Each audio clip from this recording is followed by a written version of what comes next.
அன்புடையீர் வணக்கம்.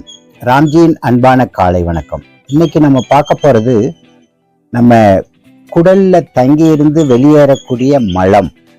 ஆமாங்க, இந்த மலத்தை பத்தி பார்க்கணும்னா ரொம்ப ஆச்சரியமூட்டும் விஷயங்கள் சொல்லப்படுது.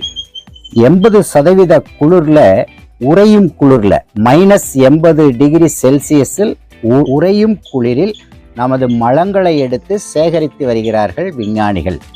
எதுக்காக அப்படின்னு பார்த்தா, நம்ம இன்றைய பழக்க வழக்கங்கள்னால, உணவு பழக்கங்களில் நமது குடலில் இருக்கக்கூடிய நுண்ணுயிர்கள் நிறைய இறந்து போகுதுங்க.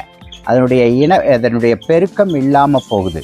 அதனால் அதை இப்போ சேமித்து வச்சோம்னா பின்னாடி வரக்கூடிய ஜென்ரேஷனில் பேரழிவுகளான காலங்களில் பல வகையான நோய்களுக்கு அந்த நுண்ணுயிர்கள் பயன்படுத்தப்படும்.